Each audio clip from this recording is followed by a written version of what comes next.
This program is designed to provide general information with regards to the subject matters covered. This information is given with the understanding that neither the hosts, guests, sponsors, or station are engaged in rendering any specific and personal, medical, financial, legal, counseling, professional service, or any advice. You should seek the services of competent professionals before applying or trying any suggested ideas.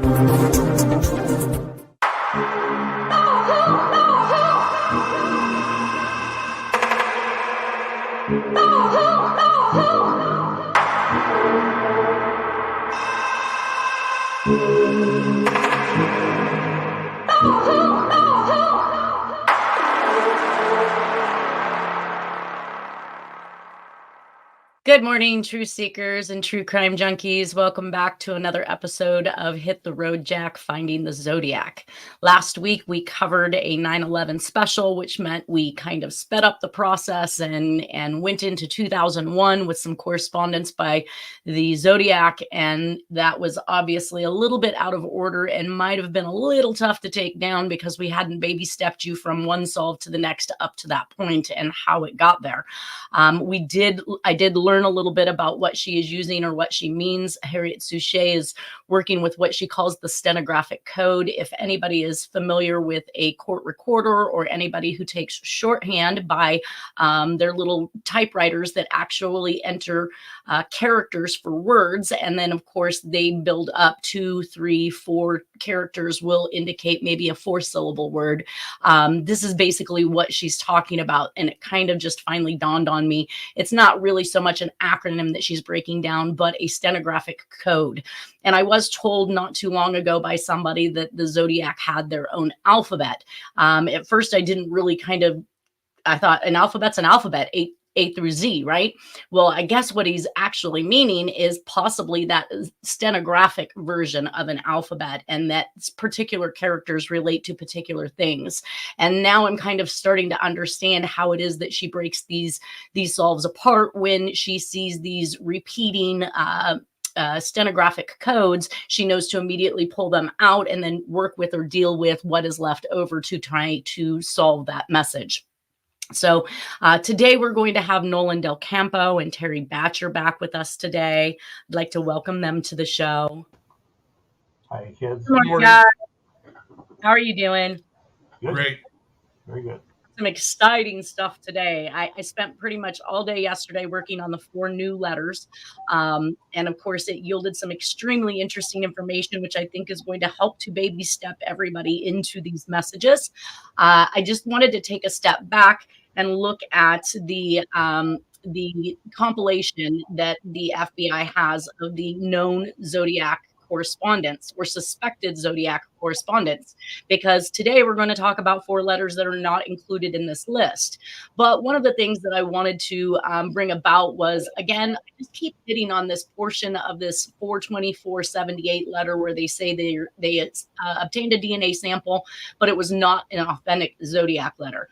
I'm going to surmise that the only way they could have made that opinion is that based on the other DNA samples that were pulled from letters, it was not consistent with that. So they then ruled that out based on DNA. But we've already heard evidence that Jack used a spit can that contained multiple people's spit in order to actually seal his envelopes. We do know that based on Stephen Dewhurst's book that the FBI indicated that Jack's letter actually came back with 2 different DNA samples underneath the envelope lip, which would actually kind of coincide with Dennis's statement that Jack used a spit can with other people's spit in it to seal his letters. That sounds absolutely disgusting. I don't know if I want to be fingering around inside of somebody's spit, but I get if you know that DNA is a possibility for them to find because he is in the know, then you would be doing whatever it took to protect that. As I said, the next 4 communications are not in this correspondence, but I also hopped over to the handwritten note, the bus bomb that we just spoke about last week. It indicated the location of the envelope was unknown. Now, the interest that this drew to me is because this list had to have been compiled by 1991, since the FBI discontinued their case on the Zodiac in 1991. So by that time, this letter was in that file, and they are stating that the location of the envelope is unknown. So as early as 1991, the FBI doesn't know where this envelope is. However, Tom Voigt has a high resolution black and white scan of it on his website. And I thought, fancy that. How does he Of course. Of course he would. How does he have this envelope when it's unknown, or its whereabouts is unknown as early as 1991? And I think, or I thought, Tom Voigt put his site up somewhere around 96, 98. Do you know, Terry? It was, I mean, it was later in the 90s. I haven't followed him that closely, but he's definitely their darling, isn't he? He is. And when I looked into the Wayback Machine, and I kind of pilfered his website, his old one from AOL, I was really trying to get the original instances. Once I came onto the scene, well, actually, I think once Dennis recognized that Jack we started to see anything from 2001 and before start to go missing from the internet. So we couldn't get these images anymore. But to the same token, it just means, well, and I've stated before, I believe that Tom Voigt's father worked for LA Times, which is one of the major players in this particular game. Okay, sure. Yeah. So it kind of is running in tandem with the newspapers being involved with whatever is going on. And now he is the holder of all information, whether it be newsreels, police reports, crime scene photos. He is the hold all for this stuff. Anyways. Control of all things. In control of all things. Absolutely. Right. I'm going to go ahead and throw up the presentation at this point, and start with the first letter, which I know that Terry B, you have talked about this one several times. I just want to make note, I do not know who put these letters up in and around here. This was not my work. My intention was obviously, but I thought it was good because they're pulling letters from different areas that are showing a consistency within the actual communication itself. And I think that was an attempt to prove that, yes, in fact, it was a Zodiac communication. This was a letter that was mailed out of Fairfield to San Francisco Chronicle. It kind of made me feel like we're seeing the baby steps of the Zodiac leave the Bay Area. So we're starting to see letters that are coming up further and further away from the Bay Area as he's moving towards the South Lake Tahoe area. Right. Now, this Zodiac didn't start the Zodiac speaking letters till August of '69. And this has capital K-I-N-G at the end of speak. Well, that's actually still technically a lowercase k, but it is speaking. And I know that this one is in December 7th of 1969. It's a turn myself in letter. We all recognize the turn myself in. We saw it in the Black Dahlia. He said turning in. We will see it in future crimes where he claims he will turn himself in. He also says, okay. We see okay a lot in a lot of these particular communications and ciphers. So the message itself states, this is the Zodiac speaking. I just need help. I will kill again. So expect it anytime. Now there will be a cop. Then I will turn myself in. Okay. Interesting statement, but we also had this code down here, and I took a chance at trying to play with codes again. The Fairfield letter decode, if I used Oranchak's period 19 solve, I ended up with something that almost started to come out like the iron IBDTWAGI. So of course I'm not coming out with a clear message. There's also a new symbol that's being used inside of this communication, and it is technically new to both the harden solve and the period 19 solve. These particular greater than, less than signs up here, we did see those in the period 19 solve, but we did not see them in the hardens 408. So one of the things that did come about when I actually pulled this solve together is we found the word death by using period 19, and we found the word die by using the Sergeant Lynch key code in the harden solve. That to me was extremely interesting. These could be the keys to breaking these particular messages, though I'm not that astute in ciphers. I can substitute a symbol for a letter, but starts out HER just like the 340 cipher. Right, exactly. Yeah. And so they try, I'm assuming they're trying to state that this is not authentic or that this is a copycat, but I don't find that if it was a copycat, they likely would have used exactly the same code. You know, if it was somebody just trying to imitate the Zodiac, they would have had to gone with what they knew. I don't think that they would have inserted or brought in new symbols that had not been seen before. What do you think? The capital K also is in the plain text above for the A in death. That he's accentuating that it's a capital K. Right. Above the A. Well, and this is almost similar to the Zodiac that's spelled in the AIK instead of IAK that we saw in the 408 or the 340, whichever that one was in. On the last document, it also had ZO and then DIAC, separated. Yes. And so we have two, but these letters did not equate to Z or to O. Either way, we saw the use of not only a lowercase I, but a capital I, and we know that there was many manipulations in the Black Dahlia, the Sorry Mary letter, with the manipulation of lowercase and capital case I's in places they didn't belong. So again, that's leading me right back to Zodiac type 101 stuff. Sure. So I'm suggesting that this is not a copycat, that this is actually an evolving message, in which case he decided to use or step up the game by using new symbols in order to maybe not have this solved by the people who weren't supposed to solve it. Either way, death and die run tandem. So I started to look at some of the attributes that are in the actual stopping and starting of the circles. And we've done this before. So I brought this up because it looks like the circles are definitely consistent, if not identical, between the Fairfield letters. They're clocking out. Down here are the actual Fairfield letters at the bottom. They are clocking out between approximately midnight. So we see the entrance and the closing of, my mouse is not wanting to work this morning. The opening and closing of the actual circle is right there at the 12 o'clock hour, all the way over to the 2 o'clock hour in this particular Zodiac symbol. So when I went back and I looked, we can clearly see that at approximately 1 to 1:30 is where the opening and closing was occurring with the Zodiac letters, with a deviation of 2 o'clock in one of the sun symbols and a deviation of 11 o'clock in the actual another sun symbol. We see again up here that opening and closing. Now we take a look at Jack's, and what we find is we either have him at dead center top, right there. And then, of course, as we go over, we find more at the 1:30. Here we find that deviation back at the 11 o'clock hour. Again, a deviation back at the 11 o'clock hour. So it looks like not only are their deviations similar, but their standard or their natural use of starting and stopping is similar as well.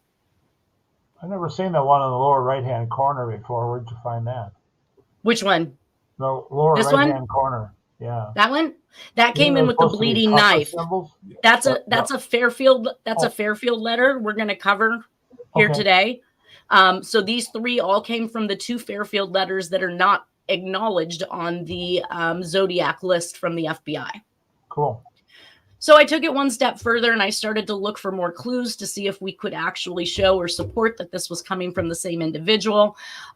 This is the first time we actually see a zip code used, and we know that there's a big push during this time frame to start using zip codes in order to direct the mail in the correct direction. So this might have thrown people off thinking, wow, we've got a zip code now, when the Zodiac has never even so much as used a zip code, let alone a full address.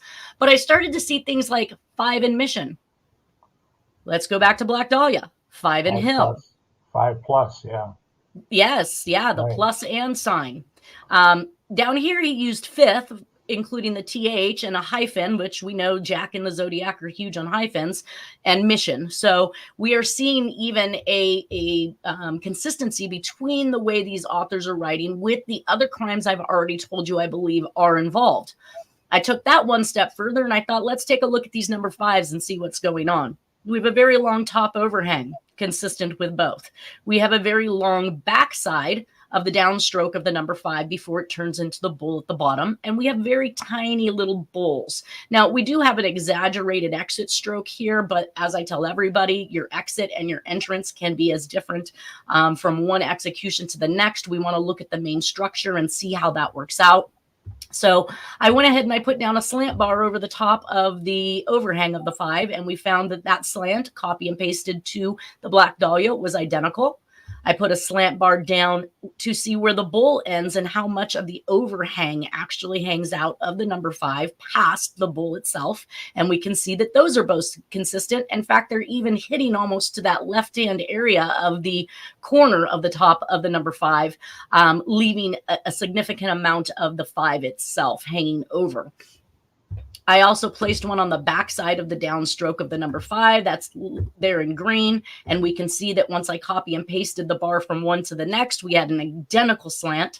And we also have this little angularity that occurs right here as he turns back to make the bottom bowl of the 5. So these are all consistencies. It would tell me that this number 5 is highly likely to have been written by the same exact author. Otherwise, I feel like we would have seen some significant differences. Right. I see it. I like that H, right? By the way. You'll see that H elsewhere. Which H? Oh, yes. 5+ Hill. That's the Ramsey note too. I'll have that type of I used to call it wing ding. Now I'll call it stenographic. It's an interest. Yeah. I know that the TH down here, this is very similar with the 1986 Sacramento letter, which was not shown to the public until much later, or at least probably until Dennis had gotten his hands on it and started producing it on the internet. And so that is likely why they had already concluded that 1986 letter claiming plus or minus 100 victims was consistent with the Zodiac. It almost looks like he said 5+ H too on that lower left-hand document instead of, when you underline that, he likes that plus sign, so he's got the 5+ H. Is he playing a little game there with his coding? I don't know. I don't know. I think he was just trying to write that 5 and mission in a different manner. This comes from the Halloween card much later. I would assume TH, but when you look at the top, it's 5+ mission. So man, different mission. I mean, no, if 5+ H mission wouldn't make any sense. So, all right. We did have, and I wanted everybody to note that obviously businesses are using the zip code at this particular time frame, and we will see the letters coming up here next where the zip code is included on the return business mail. I wanted to show everybody how this drop down of the 94109 is an identification factor. The way you fill out a check or the way you fill out an envelope can identify you as well, especially if it's consistent with your known samples. Most people, like myself, will write the zip code after the state in line, just like it's done in this business note here. Other people will actually, like Jack, drop down that zip code to beneath the city and the state. And this is something I've notated in this presentation or in the handwriting examination. We can see that in some cases, it's just barely at the last letter of the city and then underneath the state itself. So when I started to look at this, we have, again, the drop down is underneath the city. This one here below the second envelope in regards to these letters shows that the zip code is literally listed almost underneath the last letter of San Francisco and underneath the word California. So that is directly consistent. And we see that drop down of that zip code in other communications, such as the D.B. Cooper case and also in the Groucho Marx Christmas card purportedly sent by the Zodiac in, I want to say 1990. It was supposedly mailed, but was not found until a number of years, 8-10 years afterwards. Lots of JTs too, compound, single, symbol. Lots of JTs everywhere. Yeah. Everywhere you find an F, we have that elongation that tells us, look at point. It's a pointer, basically. Stare at me. Right.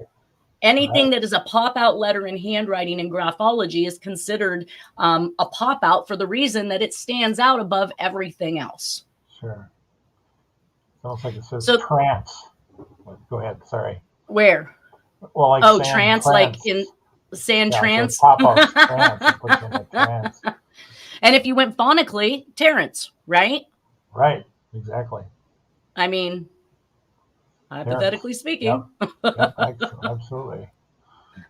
So here is one of the, here's the second letter that they did not, or they do not show on that list of known zodiac letters. It is a day-by-day forecast for Cancer, and it is actually for November, which I found was interesting because I have attributed these particular communications to D.B. Cooper, and this is my belief is the foretelling of the crime that is about to come.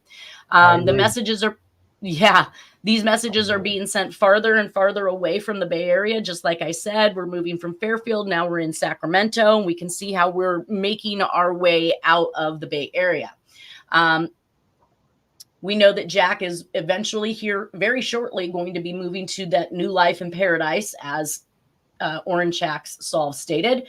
And there's a hotel in South Lake Tahoe named Paradise, and his daughter works in South Lake Tahoe, in fact, at the Sahara Casino, where Donna Lass, one of the next victims, goes missing. So this is sent on December 10th. Go ahead. Sent December 10th, 1969 to the SAC-B. It's a November day-by-day forecast for Cancer, mailed from Sacramento, California to the SAC-B newspaper using a SAC-B prepaid business envelope and cutouts. So he basically just used their mail to mail back to them this particular little taunt. Oh, come on. Funny. All right. So the taunt actually is, it states, and there are cutouts that are on top of this day-by-day forecast. And these cutouts, again, are Black Dahlia. There's Zodiac. Using cutouts is one of the methodologies that are employed in the act of making these communications. And it says action guide. To me, that kind of raised my little feelers about D.B. Cooper, because we had action in that particular crime and letters to a paratrooping club. It says want Zodiac. Bird is hidden, is actually dropped down beneath, but it almost looks like he's either saying the bird is hidden, fly south, or the bird is fly south and the hidden watch. I'm not really quite sure which way, but we know it's always a word game. We did. What's that? Flight 555 too, wasn't it? Yes, I haven't gotten to that one yet. Sorry. So basically, in the word fly, we see that the letter L is completely sideways and up in the air, which is again a standout, and that brings us back to the letter L's that we've been seeing in the communications, just randomly popping up in Gall and Sharp and Black Dahlia. We also see the watch, which is the time reference, and the Elizabeth Short and all the others that are related to a watch. We see flight 555, which is upside down like the cutouts that are found in the Donna Lass card Peek Through the Pines, where it said upside down around in the snow was actually inverted upside down and pasted onto the actual postcard. Let's see. I got more things I can add to what you got on that page there, ideas, but. No, absolutely. Well, a 555 integrated circuit came out about that time. It was a big deal at the time. It was a timing circuit. It was for. Okay, but does that timing circuit have like the titanium? I wonder if they're in their grandest scheme with things that, flight 555 and, that timing circuit, if there's a relationship there, magic amulet, what do you make of that? What do you think of that? I think that's ideas, well, I think when we talk about some of the other things that we're talking about, including like on the Dear Draft Board letter, where he talks about the Mandela and the godlike presence and all of that stuff, like he's running this theme through, and I'm not sure what to make of the magic amulet just yet, but I did notate that is some type of a connection to the same type of language that was being used in Dear Draft Board. It's something you wear around your neck, though, right? An amulet. I would think so. Yeah. I'm thinking so flight a device that he wore. Flight 555 upside down. To me, that's 3 5s, right? And in gambling, that could be a full house. 3 5s could be a winning hand. I actually attributed it to flight 305 of D.B. Cooper because we know the word play in the word game. That's right. Right. So we know the word game that the Zodiac like to play. So flight 555 or 3 5s or 3 of 5 would be 305. So it was just an idea I ran with after looking at these letters and knowing that the Zodiac wrote the D.B. Cooper stuff.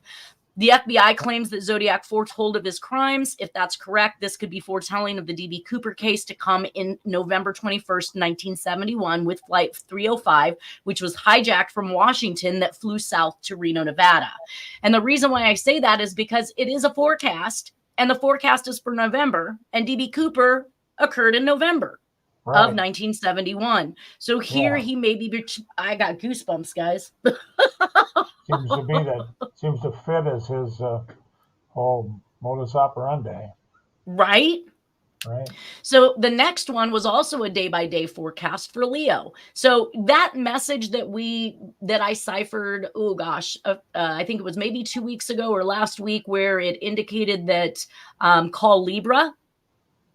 So we've got somebody who's acting as Zodiac. We've got a message coming out of the newspapers that's saying call Libra. And now we have forecasts, day-by-day forecasts, Leo and Cancer, which led me to what if Zodiac is a group and there are 12 players, possibly with a 13th being that Imperial Wizard or whoever it might be at the higher end.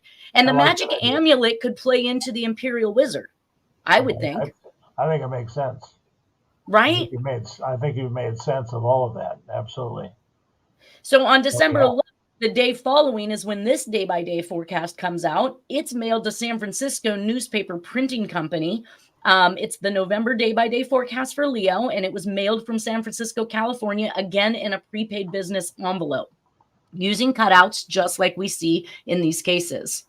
Now, I flipped this one sideways to try and kind of get an idea of what this thing had to say. We can see that several of these particular cutouts are completely washed out based on the copy. What I can see is this DEC, Decembers. So if he's using this DEC overlapping, it also looked to me like there was an ME here. So it could be members. And I don't know why this garbage would be placed on the top of it. However, it makes more sense to say December's lucky, right? He's mailing these in December. The D being overlapped by this E shows that it looks like an L again. It makes it look like an L. I had to come to a conclusion well after notating this as an L that this was actually a D. We get to see the words. Okay, so I have a legible cutout, which is 2+ words, possibly containing the letters ME, and the symbols for L, and then the embers is where I then came back and I need to go back and add that DEC to this. December's lucky. Illegible 2 words again, and the word mystery. Mystery is something that is again a running MO. We see the word time, and then the illegible cutout hidden. A thrilling phenomenon. See Harry Ott. I don't know if you know who Harry Ott is, either of you. I did pull up some information on somebody named Harry Ott. And the way the C is separate and actually cut out, again, that's a standout. So it says, see Harry Ott can be ridden, or chariot can be written is what he wanted ridden, as he wanted us to know. But Harry Ott was a German diplomat with the United Nations and later a politician. The clue possibly to Bush involvement with Germany and greed. I'm just throwing out some ideas here. 1986 letter from Zodiac uses the word mystery, and so does the I-45 killer in Tim Miller's letter. And a murder was dubbed the Corvette Concepts Mystery. And then we had later Midnight Mystery as a greeting card that was sent to Robert Graysmith in the 2000s. And I'm starting to clump him in now. I thought he was just a greedy journalist that, went rogue making a book and telling lies to make some money. But he might be part of this whole entire group of individuals if the Zodiac is choosing him to personally write to, just like Tom Voigt.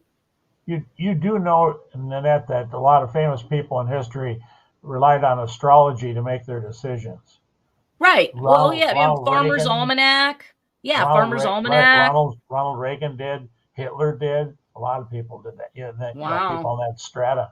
They made their decisions based on astrology. Well, we also found the words train, hang-ups, which is a railway theme. We see the upside-down Christian cross. That equates to the Zodiac's victim 13 card. We see it in the Tim Miller letter, and then we see illegible cutout again and warring love emotions. We see the words dangerous ride now, and then flight 3 of a kind. So now we're back to that gambling thought, right? And so that's why 3 of a kind, if I was 3 of a kind, that's 3 of what's the kind? 5, 305, DB Cooper hijacking.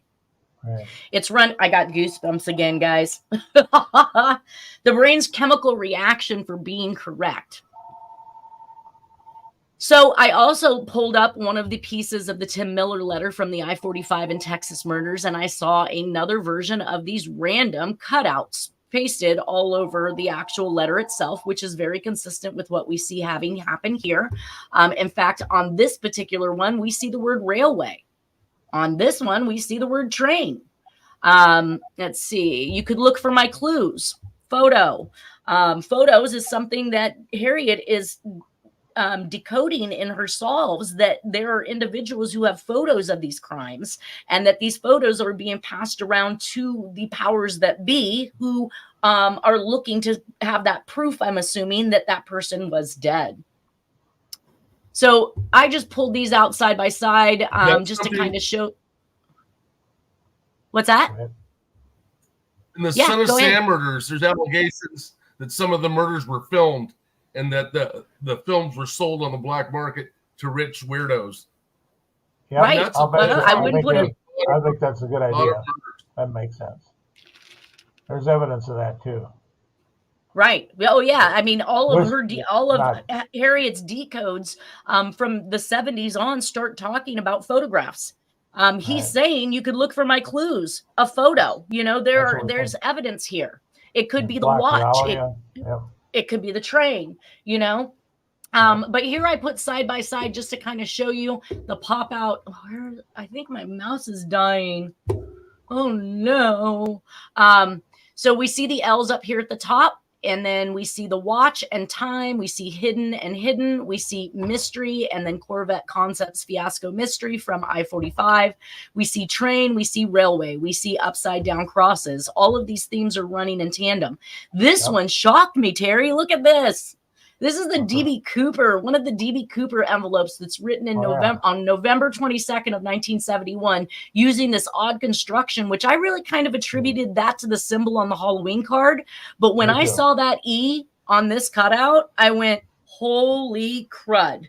We are dealing with absolutely the same person. Yep. Gigantic JT, combo JTs, single, gigantic N, look at the N. Jumping out, look at the gigantic W in the way, the P's, look at the way there. Boy, and talk about enunciation. How many ways to enunciate, you know? Right. And that the little tiny O in Reno. You know?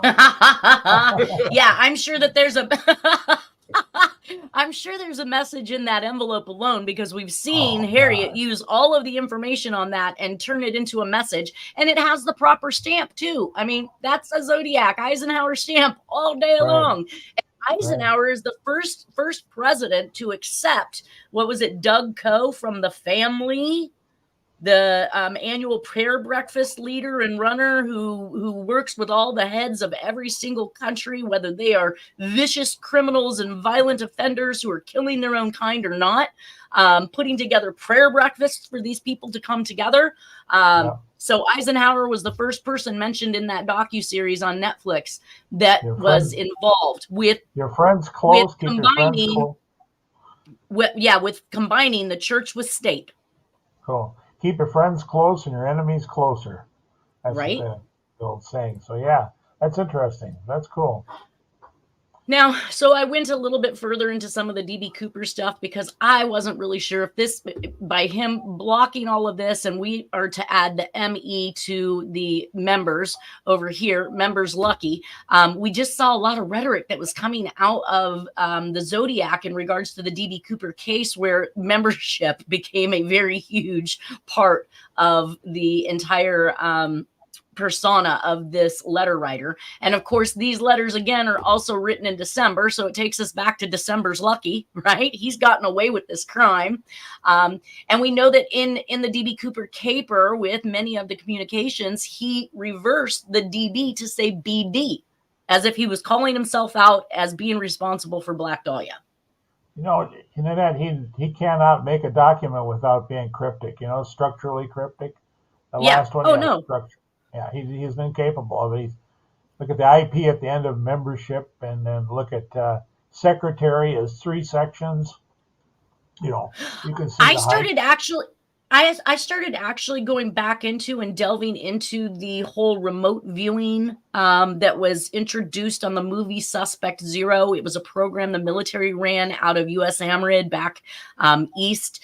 And the idea that there was an FBI agent who could remote view other killers, not only kill them, but tell on them. And that might be, we might be looking at this as though the Zodiac is taking claim or credit for some of these murders, when actually he is literally telling on that particular person he killed that was responsible for those murders. And I think that's kind of the way that Harriet's solves are starting to look, that he is narking out other people and he handled the business. That person's now dead. I took care of it, kind of thing. So a very interesting concept, but I think if anybody hasn't seen the movie Suspect Zero, go get it, and get it with the additions, the editor's cut, because they actually have interviews, but from the man in the military that ran this program and how precise that they can be with it. And if you watch that movie, you cannot get an hour into it without having 2 pages of notes that are consistent with Jack Terrence. And then there's actually a number of movies that are similar to what you're talking about. It's called Suspect Zero. And notably, the head FBI agent in that particular movie, he is also the head of the clandestine operation of Blacklist, Harold, what's his name? Harold Cooper. So Harold Cooper running the Blacklist, who talks about all of these huge mob-related corporate espionage, that their job is to find the blacklisters, the people who can't be found that are underground.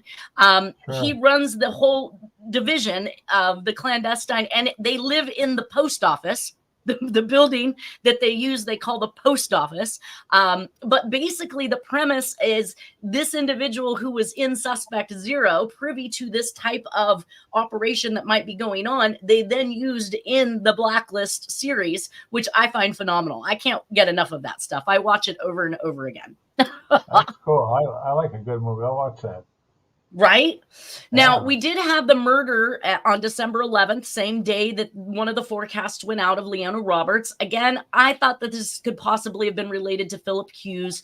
She was 16 years old. She was living in Napa with her parents, but she was visiting her boyfriend in Rodeo. She was found at Bolinas Lagoon near Point Reyes on December 28th, 1969, which meant that she might have been kept for some time. She was bound with small cylindrical nylon strands like suture of fishing line. That is not in the realm of the Zodiac. We're used to hearing clothesline, white cord, different things. She was found nude. She had no marks on her body. It stated, if I'm to believe the information, she died from a virus, something about opening an old surgery scar that they then got infected and allowed her to basically become septic and die from it. It does not sound like something the Zodiac would be involved with, but I have it in here anyways, because we do have one victim listed on the murder map that Sandy Betts received that is in Rodeo. I did not find any other victims, and this would possibly make her the 8th victim if she was in fact a victim. Any connectivity to money?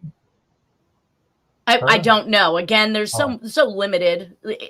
Honestly speaking, so limited. It does list that her mother was Eileen Roberts from Napa. Her father was Glenn Roberts of Vallejo. She had a brother named Clyde Roberts. So if I and a sister, Mrs. Vern Patterson, if I went back in and tried to research them, I'd probably find little to nothing, since internet wasn't around back in those days, and they're really considered nobodies in the world of the internet. So there might not be much, but I could try. It does say this would coincide with the letter from the Zodiac being mailed out of San Francisco, though, except for the fact, if he had kidnapped her on the way, from Rodeo and then mailed the letter out of San Francisco on the same day. Otherwise, we've got some varying degrees. And I do believe, like I said, that Jack is back up more towards South Lake Tahoe at this point. So he is still traveling back to San Francisco. So reiterate why you bring up this particular murder. I mean, what led you onto it, or it's just an unsolved murder, and it's heavily talked about in the Zodiac world about being a possible victim. But we know that there's some people like Philip Hughes that is actively out there working on victims at this point in time as well. So there are other people this could be attributed to. There is a few pieces of or a few articles out there. It does state that Leona was a college student and going to her 21-year-old boyfriend's house to cook food, where it appears she may have been abducted.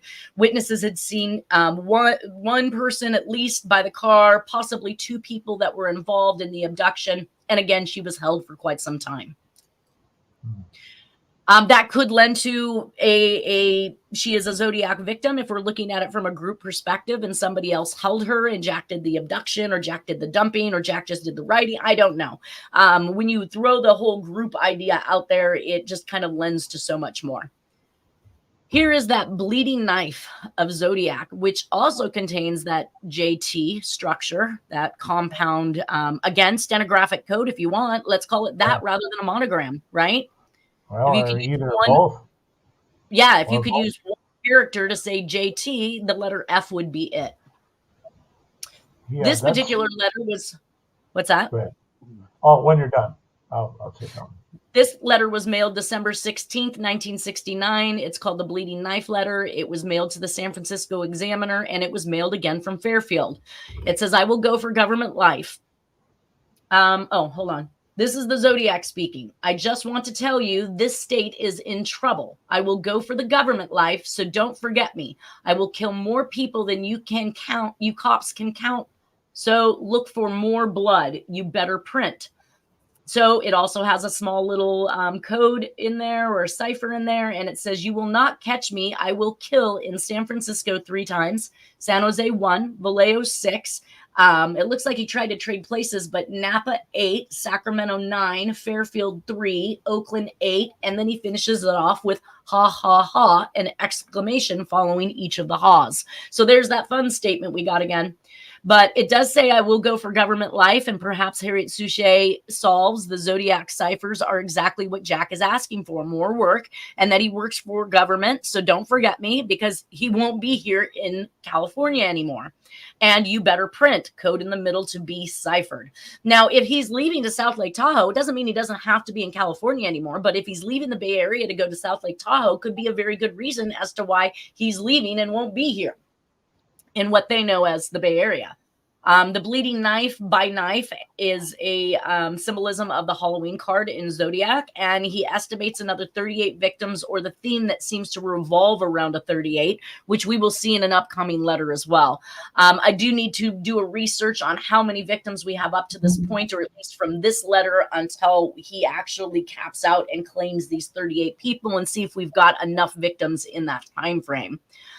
The takeaway I want to point to is the Hartnell Shepherd attack, and the fact that they survived as long as they did, so they corroborate each other's testimony, and that was the debut of the Zodiac symbol and everything. And the blood on that knife is not real deep. The proportion of the knife is kind of goofy. It also looks like it's a K-type of a knife. I don't know that I can so much make a relation to how much blood is on a hand-drawn knife versus what he notice uses. All the little poke marks he showed also on that, like they're little stab wounds, small ones. Like, see how small they are? I took those to be blood drops. They have dots in the center, and I just skipped across. It was skillful the way he did that. You know, I mean, that's okay, I still have a few bit more that we need to get into, but those circles, or those blood dots with the dots in the center, are extremely similar to the Gall and Sharp murder. The letter that was found there, they had the blood drops or the dripping and the shapes of those particular things. But somebody had indicated that the circle with the dot in the center is an indication for the eyeball in CIA terms, or in spy terms. So seeing these circles with the eye dot in the center is almost as if we have eyes on you. Okay. Well, This cipher may indicate a quadrant type scenario, as you've discussed, Terry, because we see not only the zodiac symbol, but 4 zodiac symbols around that particular thing. I've got about 5 minutes. I'm going to see how much of this I can get through real quick. There's similar to a compass type of symbol too. Right. So it could be indicating either A, he's all over the world, but or Zodiac is all. K up on speak there in the upper left-hand corner. That's undoubtedly a large capital K. Absolutely. That's when we start seeing those pop out Ks. So it may indicate the quadrant type. As you'd stated, you believe the 340 was designed. The 4 zodiac symbols could mean that he is at all 4 corners of the world as well, or the zodiac group is at all 4 corners of the world. We do have foreign murders that are mixed up in this, but I don't necessarily attribute them to Jack, not because I don't believe he has adequate ability to get there to do them, because I think he does, just because I have no proof, obviously, other than like Jack and Jill written on the wall or something like that. I did try to decode this, both using the Sergeant Lynch key code and the Orange Axe period 19. I did not really come up with anything. I'm going to again leave this to Cat's Eye or to Harriet. The zodiac symbol in itself represents the letter D in the Hardin solve and the letter A in the Orange Axe solve. So if anybody can do anything with that, y'all let me know. The T and the K are the largest of all the symbols in there, although the zodiac one's quite large. The Z and zodiac is quite large, but standout lines. This is the actual envelope that contains the bleeding knife, the circles with the dots, which to me represented blood dots. Again, it's kind of subjective. I mean, that's us in our view, like right? A poke wound though in the middle. Right. Yeah. So we see these circles with dots in them all over the communications. And that brings us, and I want to really get through this because this is an extremely interesting one, but the Dear Melvin letter received December 20th of 1969 says, Dear Melvin. Now, everybody needs to remember Melvin Belli and F. Lee Bailey are the biggest crime attorneys that exist, right? And he's asked for them to appear on a radio station because he wants to talk to them, albeit the person who called in was not the Zodiac. He says, Dear Melvin, this is the Zodiac speaking. I wish you a happy Christmas. The one thing I ask of you is this. Please help me. I cannot reach out for help because of this thing in me won't let me. I am finding it extremely difficult to hold it in check. I am afraid I will lose control again and take my 9th and possibly 10th victim. Please help me. I am drowning. At the moment, the children are safe from the bomb because it is so massive to dig it in, and the trigger mech requires much work to get it adjusted just right. But if I hold back too long from number 9, I will lose all control of myself and set the bomb up. Please help me. I cannot remain in control for much longer. This letter came with a piece of Paul Stein's shirt. I did start to see airmail being used by the government, so I kind of poked that one out and showed you that the piece of the shirt from Stein was listed right here, both in the known letter list and in another airmail on 12/29 of 69. The address construction is missing the comma between the city and state, which is unusual because we typically see that being used. The suicide letter was supposedly by drowning, and the killer states he couldn't help himself. That's the red lipstick killer all day long. Please help me. Intentionally misspelled words. Right. Wow. Please help me, and I cannot help myself is the words written by the lipstick killer during his crimes. I will lose control is another statement from the lipstick killings. Here we see the Zodiac misspell a word and then spell it correctly further down the letter, which we do see Jack doing some of these same things. And we already covered the airmail. This is kind of crowding and expanding of words too. Right. So basically, this is a list of some of the items that I took away from it when I was making a comparison in regards to spelling errors and things. But I'm now starting to look at those spelling errors differently. And that is because of the solve by, gosh, I got a minute, you guys. I want to get this code out real quick and we'll come back and we'll visit it more solidly next week. But Lawrence Waringham came up with, if you anagram the word Dear Melvin, it's rearranged. Dang it. If you anagram Dear Melvin, you come up with Ira Veldman or Ira Feldman, aka Ira Ike Feldman, who worked in the CIA MK Ultra as a handler with George White. And so his solve was that it is intentionally sent to Feldman, not not to Melvin Belli, and that if you double anagram Dear Melvin, it says, dare read my 11 even letter margins. And when you do this, you're taking the first and last letter or word from each line on the even level, which is something that the FBI talked about, but he came up with, am not safe from iCult and the trigger if control cannot help me. At this again, because wish much work this Christmas. This is all we've got time for. I wish we had made it to this today, you guys. Next week, I can't wait to do this. Is there anything either of you'd like to add, like super quick in less than 2 seconds? Lots to talk about. I know. We're going to come back to this solve next week. Everybody have a wonderful weekend, and we will see you next Friday. Absolutely. Thank you, you guys. Thank you.